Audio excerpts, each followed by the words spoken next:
ब्रज की महिमा बड़ी ही निराली होती है। हर वक्त ब्रज में अब भी कोई न कोई चमत्कार होता रहता है और लोगों की आस्था और ब्रज के लोगों का भोलापन शायद ही आपको पूरे भारत में कहीं देखने को मिलेगा। कहते हैं ब्रजवासियों के ऊपर श्री लाडली जी और श्री कृष्ण जी का बहुत बड़ा आशीर्वाद है। वो उनकी छत्र छाया में बहुत अच्छे से रहते हैं। आज की घटना जहां पर एक भगतनी ही कहूंगी, एक महिला जो ब्रज की रहने वाली होती है और ब्रज में एक संत स्वर्ग लोक सिधार जाते हैं। उनकी अंतिम यात्रा जा रही थी, अर्थी जा रही थी, तभी ये महिला कहती है, बाबा की अर्थी को नीचे रखो, मुझे दर्शन करने हैं। ये ब्रजवासिन बाबा की अर्थी को नीचे रखवाती है एक संत की और उनकी परिक्रमा कर कर बहुत जोर जोर से रोने लगती है। अब रोते हुए क्या कहती है, बाबा अगर तुम आज न मरते, तुम्हें आज ही मन न था, अगर तुम आज न मरते तो मैं अपनी बेटी को बढ़िया तरह से विदा कर पाती और ना ही मेरी बेटी के जाने में कोई विघ्न होता। अब मैं आपको विदा करूं या अपनी बेटी को, जो मेरी बेटी आई हुई है, उसे ससुराल आज विदा नहीं कर सकती क्योंकि आप इस दुनिया से जा चुके हो। दोस्तों कहते हैं ना कि महिमा और चमत्कार दोनों ही बड़े आशीम और आश्चर्यजनक बातें हैं। तभी यहाँ पर जो गुजरे हुए संत थे या जो मरे हुए संत थे वो उन रस्सियों से बंधे हुए थे, यानी नारियल की रस्सियां होती हैं, काटी में लगाई जाती हैं, उन्हें तोड़कर बैठे हो जाते और कहते हैं, मैया तुम अपनी बेटी को विदा कर लो, मेरा मरा ना तो कल हो जाएगा, मैं आपको दुख नहीं दे सकता। अब आप कहोगे क्या बात कर रही हो वैष्णवी, ऐसा नहीं होता। कई लोगों के साथ घटनाएं होती हैं। बहुत लोग कहते हैं कि हमारा जाने वाला वापस नहीं आया है, लेकिन मैं आपको एक बात बताना चाहती हूँ, कितना बड़ा भारत देश है, पूरे विश्व में ऐसी घटनाएं होती रहती हैं। अभी 4 या 5 दिन पहले मैंने आप लोगों को बताया, एक व्यक्ति 6 बार मरने के बाद भी एक लड़का अभी तक मरा नहीं है, जीवित है, बड़े बड़े हादसों से मरकर जीवित हुआ है। तो बाबा, यहाँ पर बाबा की भक्ति और ऐसी सारी चीजें हैं। आखिरकार ये सब कुछ कैसे हुआ था, कौन थे वो बाबा, क्या करते थे, कौन थी वो महिला और क्या सच में ही उसकी बेटी जाने वाली थी, या ये सब कुछ ऐसे ही हवा में बातें चल रही हैं।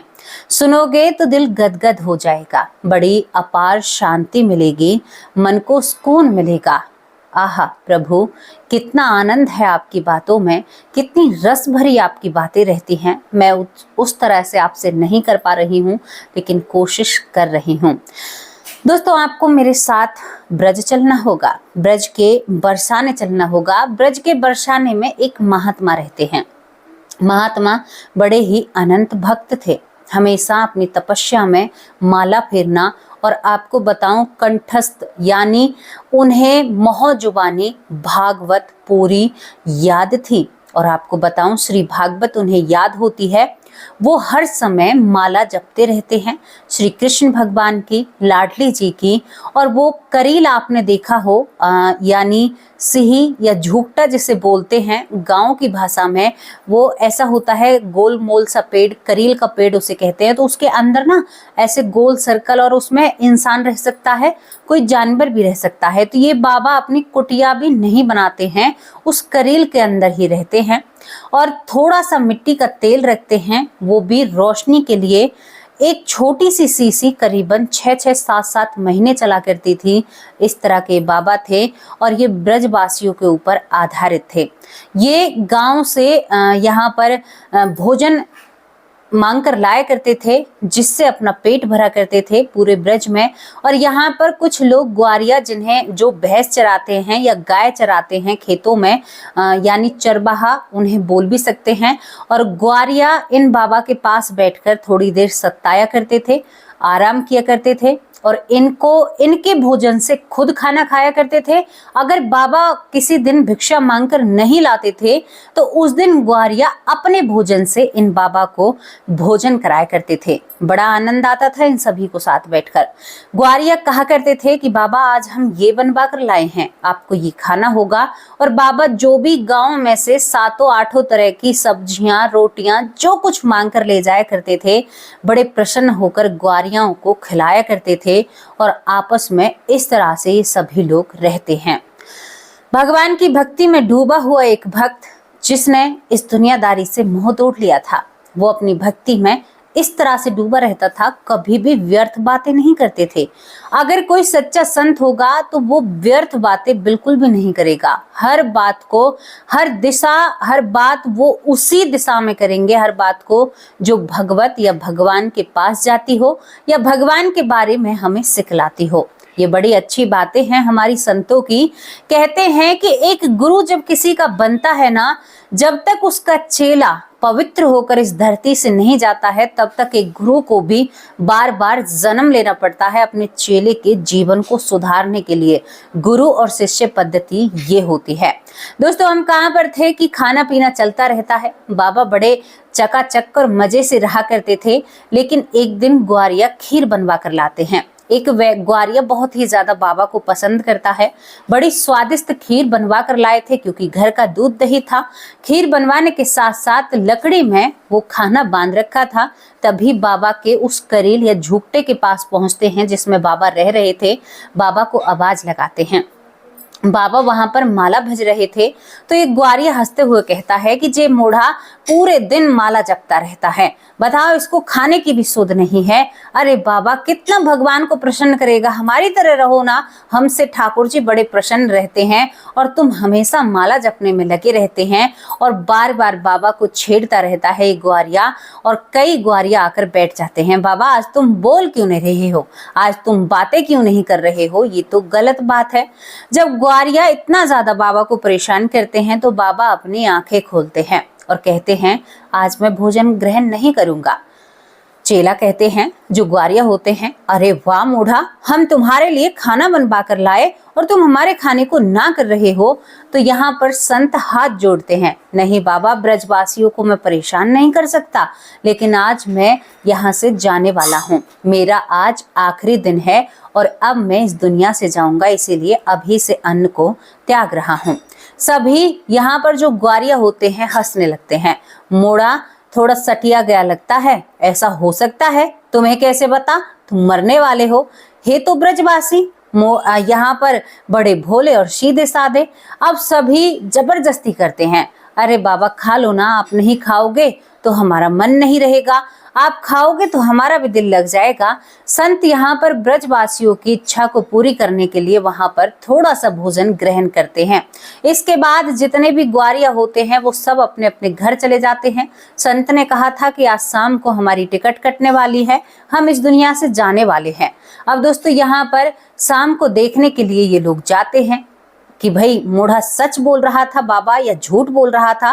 लेकिन जैसे ही ग्वारिया वहां पर पहुंचते हैं तो देखते हैं सच में ही जो संत थे वो स्वर्ग सिधार चुके थे। लेकिन अब रात्रि थी, रात के वक्त किसी को शमशान घाट में नहीं ले जा सकता। अब यहाँ पर जितने भी ग्वारिया थे उन्होंने अपना फर्ज निभाया, पूरी रात संत के पास बैठे रहते हैं। बैठे हुए सुबह हो जाती है। सुबह कहते हैं कि भाई बाबा ने तो अपनी बात पूरी करी है, अब वो बाबा की काटी किस्ते हैं। काटी में बाबा को किस दिया जाता है अर्थी में, और कंधों पर लेकर सभी ग्वारिया और गांव के लोग मिलकर बाबा की एक यात्रा जैसी निकालते हैं। यहाँ पर दोस्तों मैं आपको चिकसोली गांव, यानी चिकसोली गांव एक गांव पड़ता है जो बरसाने के पास होता है। यहाँ पर शमशान में, चिकसोली गांव की शमशान में ये लोग लेकर जाते हैं। चिकसोली गांव बरसाने के पास है। तो यहाँ पर जब लेकर जाते हैं तो रास्ते में एक बुजुर्ग महिला, अरे जामे कहाँ है गयो, कहाँ हुआ? तो यहाँ पर वो लोग कहते हैं कि अरे वो बाबा थे ना, वो स्वर्ग सिधार गए हैं। अरे ये क्या हो गया? वो बुजुर्ग महिला बड़ी हैरान तरीके से बोली और कहती है कि जे बाबा ठीक ना हो, तुम ऐसे कैसे हमें छोड़ के जा सको हो? और वह बाबा के कहती हैं कि अर्थी को नीचे रख दो, मैं बाबा के दर्शन करना चाहती हूँ। ये महिला बाबा के पांव छूती है और बाबा के चक्कर लगाकर हरे राम जय श्री कृष्णा के नाम लेती है और चरणों की तरफ बैठकर, अरे बाबा अब बेटी को विदा करूं कि तुम्हें विदा करूं? मेरी बेटी आई हुई थी, मेरी छोरी आई हुई थी और मेरी छोरी आज जाने वाली थी। अब बाबा तोए विदा करूं कि अपनी छोरी विदा करूं? यूं तो बहुत गलत बात हैगी। अब मैं कैसे करूंगी बाबा? मेरी बेटी तो सौन सगुन और आप गए हो तो आपका जाना हमसे बर्दाश्त नहीं हो रहा है। अरे बाबा तू कल ना मर सके हो जो आज ही मर गो। मतलब इस तरह की बातें करते, थोड़ी सी भाषा बोलने की कोशिश कर रही हूँ, इतना मुझे आती नहीं है।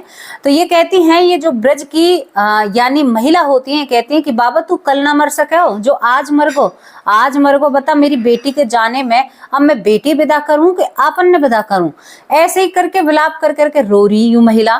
तो दोस्तों जब ये महिला रोती है ना, तो यहाँ पर जो बाबा होते हैं जो पूरी रात से मरे हुए थे, उनकी आंखें खुलती हैं और उन्होंने जो नारियल की रस्सी होती है ना, उसे तोड़ ताड़ कर बैठे हो जाते और कहते हैं कि मैया रो मत ना, मैं तो कल मर जाऊंगा, तुम अपनी छोरी आज बढ़िया तरह से विदा करो, अपनी बेटी है और मेरो कहा है, मैं तो कल मर जाऊंगा। दोस्तों वहां पर खड़े हुए लोग जयकारे लगाने लगते हैं, क्योंकि उस ब्रजवासन की भाव और भक्ति और भाव सच्चा था और सच्चे भाव के आगे एक संत झुकता है। ये संत उठते हुए कहते हैं कि मैया अगर किसी ब्रजवासी में दुखी करके यहाँ से गयो ना तो मेरी अच्छी गति ना होगी, मेरो कहा है, मैं तो कल मर जाऊंगा। और वो उठ के अपने जो उनकी काटी होती है यानी जो अर्थी होती है, ये संत अपनी अर्थी को कंधे पर रखते हैं और अपनी उन झाड़ियों की तरफ बढ़ने लगते हैं और कहते हैं कि मैया छोरिए ठीक से विदा करियो और कल देखा जाएगा, कल मेरे नियर रो लीजो तू, कल तेरे पास समय भी होगा। बहुत आश्चर्यजनक बात लग रही है, सुनने में दिल गदगद हो जाता है और बड़ा प्रेम उमड़ता है ब्रजवासियों के लिए, सच में ही।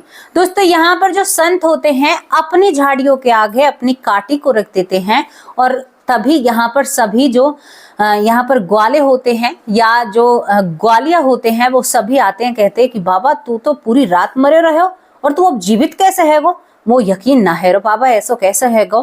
तो यहाँ पर जब ये पूछते हैं तो कहता है ये मतलब जो संत है ये कहते हैं कि बेटा कल मैं वही टाइम पे, जा टाइम पे कल मरे हो ना वही टाइम पे मैं कल मरूंगा और तुम चिंता मत करो, कल मेरा अंतिम संस्कार यहाँ पर जो चिकसोली गांव है उसमें करके आना, मतलब उसी गांव के समीप रहते हैं। दोस्तों ये महिला जो ब्रजवासिन होती है अपनी बेटी को धूमधाम से विदा करती है, क्योंकि उसकी बेटी काफी दिनों से यहाँ पर रह रही थी, कुछ दिन बिताने के लिए मायके में आई थी और ये चर्चा पूरे गांव में फैल जाती है।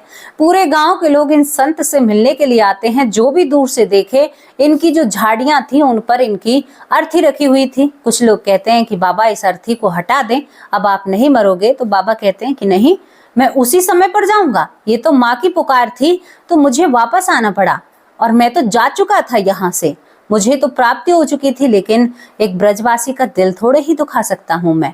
दोस्तों इस तरह की संत की बातों को सुनकर हृदय बड़ा परिवर्तित होता है, दिल को बड़ा सुकून और शांति मिलती है।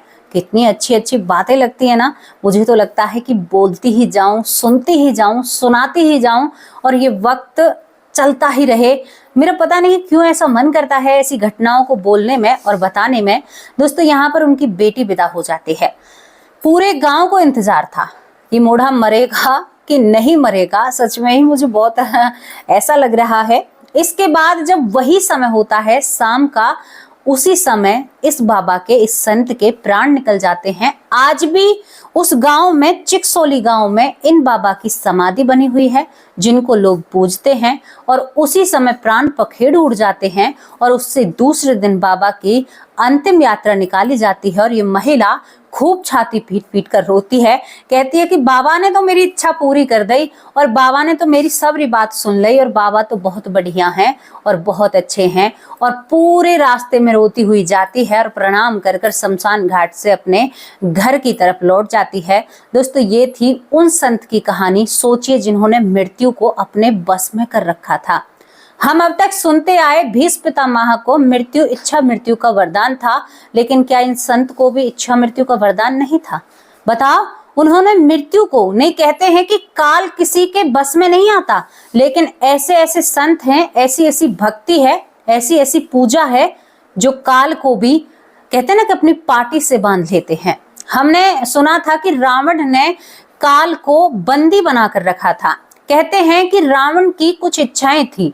अगर भगवान श्री राम से उनका युद्ध नहीं होता तो पहली इच्छा उनकी थी कि वो स्वर्ग से और जमीन तक सीढ़ियां लगाना चाहते थे, यानी कोई भी नरकलोक नहीं जाएगा, चाहे किसी ने पाप करा है या नहीं करा है। दूसरी जो इच्छा रावण की होती है कि बाप से पहले बेटा मृत्यु को प्राप्त नहीं होगा। ये इच्छा भी बहुत अच्छी थी। आज माता पिता विलाप करते हैं, शायद ये दुख देखना न पड़ता। किसी भी बाप से पहले बेटा नहीं मरेगा, यानी उन्होंने काल को बंदी बना लिया था। इसी तरह से अगर आप में तप है, जप है, तो आप काल को भी मात दे सकते हो। ये बातें सत्य होती हैं। देखो, हमारे ऊपर कोई बड़ी होनी है, हमारे ऊपर अकाल मृत्यु का भय है। आज आपको बता रही हूँ, एकादशी है आज, यहाँ पर देव उठनी ग्यास है। सभी को ढेर सारी शुभकामनाएं। मैं कहती हूँ कि किसी की जिंदगी में बड़ी अकाल मृत्यु का भय है, यानी आने वाली है। हमें पता थोड़ी होता है हमारी जिंदगी में क्या होगा, लेकिन आपके पुण्य, आपके अच्छे कर्म, आपकी सद्भावना, आपका प्रेम भाव, दूसरों पर दिल को निछावर करना, किस तरह से उनके दुख दर्द को समझना, ये आपकी अकाल मृत्यु को टालता है। ये बात सत्य है। पता है, कोई कष्ट हमें बहुत भारी भोगना है, लेकिन वो हल्के बुखार और खांसी जुकाम में जा सकता है हमारे नाम जप करने से। मैं हमेशा चीख चीख कर कहती हूँ, जोर लगा लगा कर कहती हूँ कि भैया नाम जप करो, भगवान का नाम लो, जो भी प्रिय है उनका नाम लीजिए, हमेशा नाम लेते रहिए। जब जुबान से रटोगे ना तो एक सर्कल आपके दिमाग में बनेगा, एक नाम जप की ध्वनि आपके दिमाग में बनेगी। कर कर देखना, बहुत अच्छा लगता है। पता है वो ध्वनि कैसी होती है? आप कहोगे आपको कैसे पता? पता है, जब आप किसी दूसरे से बात करते हो और वो आपसे बुराई भी करता है ना, तो वो ध्वनि आपके अंदर गूंजती रहती है, उसका एक सार चलता रहता है, जैसे राम राम राम, जैसे राधा राधा, कृष्णा कृष्णा, आपके अंदर आप बिना बोले। और एक और बात है, जब हम कोई चीज को रूटीन से करते हैं, रेगुलर करते हैं, और हमें पता होता है कि भाई हमें किसी की चुगली नहीं करनी चाहिए, सामने वाला अगर चुगली करेगा तो आपको वैसे नाम याद नहीं आएगा, लेकिन उस समय जरूर नाम याद आएगा, हे भगवान ये मुझसे चुगली कर रही है और या कुछ भी है, तो उसके मन में नाम जब अपने आप शुरू हो जाता है। कहते हैं 1000 नाम और एक नाम हृदय से पुकारा हुआ, यानी आपकी आंखों से नीर बह रहा है, आप भगवान को पुकार रहे हैं, आपका वो एक नाम ना 1000 नामों की प्राप्ति आपको करा सकता है एक बार में। दिल बड़ा भर आता है भगवान के नाम पर, लगता है कि अभी उनसे मिले, बातें करें, कैसे दिखते हैं, क्या करते हैं, कैसे हैं। लेकिन हर उस इंसान में भगवान है जो हमारी मदद करता है, हमारी देखरेख करता है, हमारा लालन पालन करता है, हम पर प्यार निछावर करता है। बेटी में भगवान को ढूंढो, बेटे में भगवान को ढूंढो, दुखी इंसान में भगवान को ढूंढो, जानवर में भगवान को ढूंढो, सृष्टि में, घर में, कण कण में, हर जगह भगवान को देखोगे ना, जिंदगी ही बदल जाएगी। ये आपकी बहन का दावा है, आपकी बहन का वादा है। अगर हर जगह भगवान को देखोगे ना, दुनिया ही बदल जाएगी, आप एक नई दुनिया में प्रवेश कर जाओगे। ब्रह्मांड हमें देता है तो देने के बदले कुछ लेता भी है, और लेता है तो जरूर वापस देता है। आप उन्हें राम नाम का जाप दोगे तो क्या आपको वो कुछ नहीं देंगे? जरूर देंगे। आप उन्हें भक्ति कर कर दोगे तो क्या आपको वो उल्टा नहीं देंगे? आप जीवों पर दया करोगे तो क्या वापस आपको नहीं मिलेगा? वो एक एक हिसाब को रखते हैं, जितना दोगे इतना मिलेगा और 4 गुना होकर मिलेगा, ये याद रखना। जबकि बुरे कर्म आपको दुगने होकर मिलते हैं या उतने ही मिलते हैं जितने आपने किए हैं, अच्छा कर्म आपको 4 गुना होकर मिलता है। और ये हकीकत है, ये सच्चाई है। दोस्तों, इन संत की महिमा अगर आपको देखनी है तो आप चिकसोली गांव जा सकते हैं, जो बरसाने के पास है, और वहां पर इनकी समाधि के दर्शन कर सकते हैं। ये राधा जी की एक सखी का गांव है और बड़ा ही खूबसूरत सा गांव है। और ये घटना, ये स्टोरी आपको कैसी लगी, अपनी राय कमेंट बॉक्स में जरूर रखना। बड़ी अच्छी और बड़ी सुंदर और बड़ी अद्भुत कहानी लगी हमें, तो हमने आप लोगों के सामने रखी। सच्ची घटना है। जो भी आपकी राय है, अपनी राय कमेंट बॉक्स में रख कर जाए कीजिए, ताकि मुझे भी एहसास हो कि मेरा परिवार मेरे साथ है और हमेशा मेरे साथ खड़ा है। प्यारे भाइयों को राधे राधे, जय श्री कृष्णा। पूरे परिवार को जय श्री राधे, जय श्री कृष्णा। आप लोगों से विदा लेती हूँ। शाम के वक्त होंगे एक सच्ची और अच्छी वीडियो के साथ हाजिर, और आप सभी को देव उठनी एकादशी की ढेर सारी शुभकामनाएं। यहाँ पर भगवान अब विराजमान, यानी यहाँ पर कहते हैं ना कि अब भगवान उठने वाले हैं, भगवान जगने वाले हैं। हालांकि वो उन्हें कौन जगा सकता है, कौन सुला सकता है, लेकिन 4 माह विश्राम करने के बाद यहाँ पर श्री कृष्ण भगवान हमारे यहाँ पर बैकुंठधारी अब अपने कहते हैं ना कि अब अपने कार्य में लगने वाले हैं। तो आप सभी को ढेर सारी शुभकामनाएं, और ढेर सारी शुभकामनाओं के साथ आपका जीवन आनंदमय हो, मंगलमय हो, आपकी जिंदगी खुशियों से भरी हुई हो। नमस्कार, जय हिंद, जय